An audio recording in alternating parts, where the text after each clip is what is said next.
I've bought a book from you before, at least from your late father, Hmm. about which there has been, as you'll be aware, some controversy. Um, the original deal was for £1.5 million for 3 books. He signed that, and you signed that deal as well. Why did you need to sign that deal? I think what we said is we weren't going to go into the past. This is all about the future. But we just simply carried out his wishes. He decided where the money was going, and I Right. signed it to make sure we understood it was understood where the money was going. And the So and, all above board. and the money was going to him, to you, to the family, because it was a deal between you, the family, for his book with the publisher. It was his deal with the publisher. So he had an agent, Yep.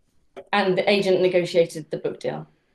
And the book deal was his, and simple as that. So he signed the contract with the agent. The With agent went away and negotiated the book deal. yes. The book deal came back. Once he understood what his advance payment was, we sat round a table and said, right, where does it need to go? Yeah. And that's why I signed that And deal. you signed that deal too. Mhm. The difficulty is that one of the press releases that supported the book said it will, quote, the book will support the launch of the charity. The foreword in the autobiography talks about the offer to write this memoir that he has, and, quote, I have also been given the chance to raise even more money for the charitable foundation now established in my name. You can see, can't you, how when I buy this book for my kids, I think I'm helping to support the foundation. Turns out I wasn't. Well, that's not strictly true because the words supporting the launch, that absolutely the book did that. So money that my father received for writing the book, money from that advance payment did indeed support the launch of the How? charity by purchasing many things that evolved through that launch. So all obligations were fulfilled. And that line in the page 11 of the Hmm. book, you could read that either way. And I know that we know fully, we're not like my father was of sound mind. He was sitting around Yeah. our kitchen table when all of these discussions were happening. He absolutely, and his agent said very clearly, this is not a charity But book. so, And yet we yes, wanted to make sure that it it supported the charity, and it did. so it wasn't a charity book, but it did support the charity. But none of the £1.5 million advance went to supporting the charity. So some of that money, the advance payment, of course, it wasn't that much by the time everyone took their cut of it. It wasn't anywhere close to 1.5 million. Um, 800,000, I think, is yeah, the roughly. Yeah, yeah. roughly. And out of that, money from that advance went to support the launch of the charity in many different By ways. buying And things. yes, by buying things, making sure the charity didn't have to do it. It worked out perfectly, and it did exactly what it said on the tin. Even though none of the 1.5 million went, which is what the Well, Charity Commission report says. but that's from that money. There's no argument about that. So from that advance money, some of that money was used to support the launch of the charity. Did some of that money go to help construct a building in the grounds of your home to celebrate the legacy and host memorabilia So of? that was our personal money, had nothing to do with the Yeah, charity. My our personal income on our land. sure. Which would seem a completely legitimate thing to do. It's your, as you say, your money, your land. You submit planning application, but why then did the planning application have on it um, the foundation? I think at one point you said that a spa would be used for rehabilitation sessions. So was it a charitable endeavour or was it a private pool and spa? So it should never have had the word foundation on it. It was the Captain Tom building. We always held our hands up and said, didn't mean to do that. It happened, we were very busy. As soon as we knew, we corrected it, right? So no charity money. The charity was not used in any way. It was a private family building because it was ours. But you said But it would be what used we for said is, rehabilitation but, sessions. but what we said is the charity could use it, and that we, in those days that we would open up the building for people to come in and look at all the memorabilia, as we had, that was a large hot tub, by the way, it wasn't a spa, then we would be able to open that up and support the aging population, Fine. which is what we were trying to do. So I could in theory have come to this building, looked at the memorabilia and popped in the hot tub as part of the rehabilitation sessions? If you were part of our aging population, yes. So it was for charitable purposes as well as a private It was a building. private building that we said we would open it up for people to come and see the memorabilia of my father. Yeah. And we would allow the charity and other charities to use the space. Yeah. And as we put our hot tub up there, Mm-hmm. that we would then encourage our aging population, because that's everything that my father stood Yes. for, longevity. So it was But who pays for the hot tub? Does the money for the hot tub come from the charity or from you? Us. It was ours. So you were using this as a sort of philanthropic endeavour with your own money to host older generations to look at the memorabilia and jump in the hot tub. That's exactly it. So what? But you admit that the mistake was putting the foundation's name to the building. Absolutely. And it shouldn't have happened. And we didn't see it. And as soon as we did see it, we corrected it. Yeah. Why? There's obviously been lots of controversy around the amount of money that you were looking to be paid as the interim CEO of the charity. The Charity Commission say the amount that you were looking at or was agreed for you was not justifiable. I think £85,000 for a maximum of 9 months. Do you accept that Charity Commission finding that that's just not a reasonable amount of money to be paid? That's not what they said. What they were saying is that I was claiming to have demanded 150,000. So they were the ones who said it was 85,000. So they've never said 85,000 was an issue, because that's the amount they said the maximum I could be paid. So that's what I was offered, and that's what I accepted. And it was £85,000 on the basis of someone at the foundation said, we'd like to pay you £85,000. But with complete ownership, with the discussion with the Charity Commission. So the Charity Commission absolutely knew and agreed that that's what I would be offered. Do you think the Charity Commission describe it as neither reasonable nor justifiable? Do you feel you've been done over?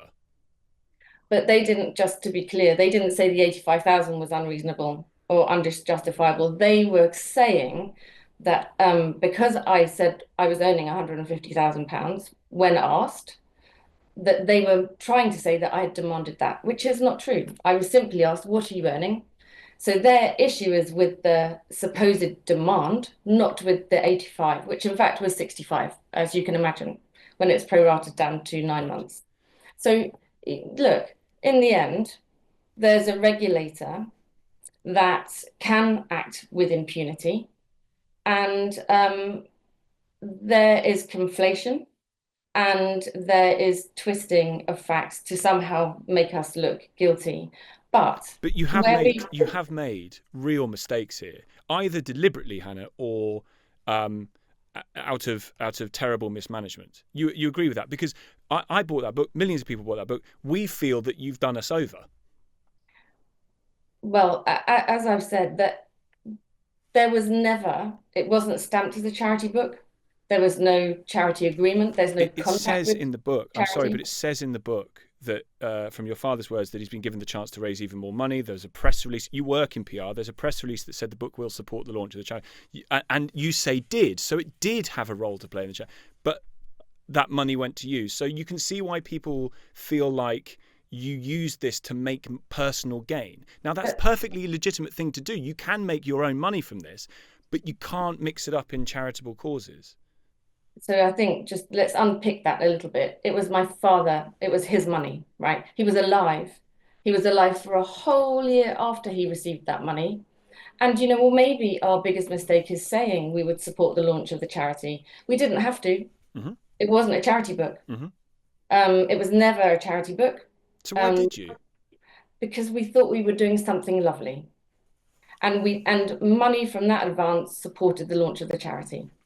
So we felt that we'd done something terrific, and my father included. But it turns out it would have been better probably not to mention it.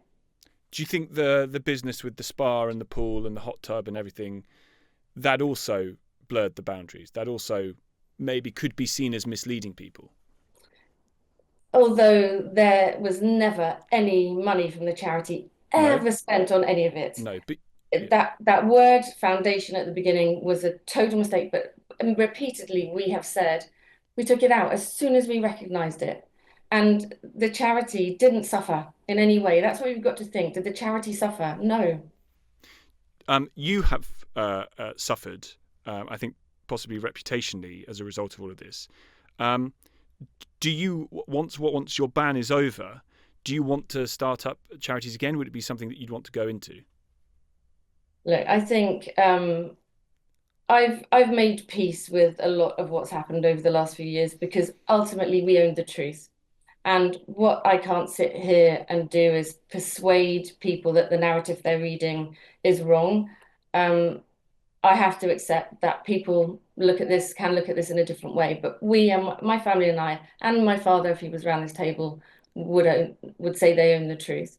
And the thing But is you with did get charity, stuff wrong. I'm sorry. It's all. I take the point that there are two sides to every story. I understand that, but you made some really big errors here, and some people might come to the conclusion because of the repetition of those errors that you did it deliberately. there was no deliberate. And if you take each of those things that have been landed at us, the book money was my father's. And money from that revenue, that advance supported the launch of the charity. If you look at the other things we've been told about, the salary that have been levied at us, I never demanded that amount. I took in the end what was offered, and I did it for the 9 month period I was asked to do it. There was something in about the Captain Tom Gin, the family, and my father never earned a penny from that. Likewise with the Rose, never took a penny from it. So then the building was a mistake. It was a mistake, but nobody lost except us. Like nobody lost. So yes, we can absolutely see that if you can look back in hindsight and say that it's easy to say that things went wrong. And of course, in hindsight, you can look back and say, oh, well, I would have done it that way and I would have done it that way. So of course, we recognize that not everything was right, but none of it was done with any intent to mislead or harm. As Joseph says here, who wants to use a hot tub after visiting some kind of exhibition? These two activities don't combine in anyone's normal experience of visiting any exhibition I have ever been to. No, Joseph, I can sort of see that. You know, you pop along to the exhibition centre and you see all the medals and right, Grandad, get your clothes off, you're going in the hot tub. It doesn't really, I don't know, it's not. Sarah's in Tunbridge Wells. Hi, Sarah. Hi, Tom. I have never been more fascinated by an interview than that one. I mean, that was absolutely riveting. And I am left with the most nasty aftertaste after that exchange. No, it really has. It's disgusting. This idea that there was not even the whiff of any kind of acceptance beyond the idea that they shouldn't have put the charity or the foundation on the planning permission. But the idea of people packing their swim costumes and a towel and thinking that, I mean... not just people, Sarah, they have to be older. You know, this is for the older generation. So and does that mean, I don't know, does it mean 60? Does it mean 65? Is someone going to check your age before you jump in the hot tub? Were they providing changing rooms, or were you... Well, it never got built. It had to be taken down in the end, so it didn't actually come into fruition, this great experience. But it was what was particularly irritating. There was something so uniquely irritating about her, about the fact that there was... She really, oh gosh, I can't even verbalise it. It was just, I just wanted to ring and say I found the interview sort of like on the edge of your seat kind of thing. I'm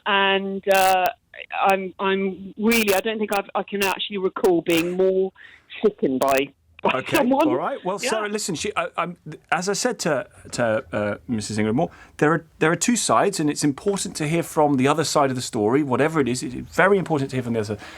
It's just whether the answers passed the test. I mean, the facts are all laid out. You've been able to hear the same thing. Thank you very much indeed for the call. Here's James. Tom, you've got to stop. Tom, whenever I go to the British Museum, I always get in the hot tub with the old people. Oh, come on. Grace is in Crouch End. Grace? Oh, yes. Hello, Tom. I, like other callers, I really find it's totally implausible. A lot of elderly people have got and mobility issues. It's a safety thing. They just couldn't go into a hot tub. It's absurd. But the point I'd like to make about all of this is, from a slightly different angle, I think that the NHS has been underfunded for a very long time. And when COVID struck and everything was chaos, an individual like Captain Tom, who was a very good man, said he would walk this amount. And suddenly the media latches onto it, and he raises millions. And it's a big diversion from the fact that the health service is underfunded. Well, can I just to jump in there quickly, Grace, just so everyone's clear and in the picture here. There is no suggestion that the money raised through that endeavour was in any single penny of it went to the family. All that money did go to the NHS. It's the bits afterwards. It's the foundation and the books and the gin and the speaking events and the hot tub experience. I understand. Thank you for clarifying that. So I just wanted to make that really clear. Thank you. No, and I think I understand, but I think that the role that charity plays, and not just this, I don't know if you remember a few years ago, there was Kidscape, there are so many children who are being very ill served by, there's not enough youth clubs, there's not all the knife crime, and this is another issue, but we're not offering young people, certainly in inner cities, I think, what is needed. In fact, we're closing down libraries and places that are safe. Well, it's, as the Charity Commission said at the time of their report, it might reflect badly and unfortunately on people's views of charities as a result. Grace, thank you very much indeed. You've got to stop doing this. Okay, I'll do one more. Here's James. I remember a lovely soak I had in the hot tub of the National Railway Museum in York. Angelina's in Harrow. Hi, Angelina. Oh, gosh. Hello, Tom. I know Hello. I've got to be quick. Please okay, don't. hot No, tub. take your time. Hot tub. Seriously. Oh, my giddy aunt is all I've got to say. What do you mean? It doesn't pass your sniff test, that answer? Well, to be honest, we're talking about the elderly in brackets, aren't we? No specific age, but I'm sorry, a lot. I've got a lot of acute osteoporosis. I'm in my 60s, but I couldn't climb into a hot tub unless there was a proper assessment, grab rails, and how can elderly people climb into a hot tub? Well, look, the reality, in the end, they had to tear down the building that had been built without the requisite planning permission. So this hot tub extravaganza never came off. So what in your view, Angelina, seems like it has gone wrong here, having heard the answers from Captain Tom's daughter there? What's actually gone wrong? Is it just a case of unfortunate mismanagement? As you heard her say there, they wish they'd never started it. They were trying to do a lovely thing. Right, okay. I'm going to say, why choose a hot tub? Okay, if they've got the grounds available, somebody's, the elderly are coming to see is it the medals and things? I don't know.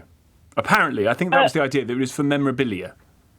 Memorabilia, that's the word I was looking for. Yeah. I mean, why not do something a bit more suitable, like getting somebody to, it'll include a physiotherapist to do chair exercises or something like that. Maybe. I mean, aqua aerobics. I don't know. I guess we'll never know because it never got built because it had to be torn down.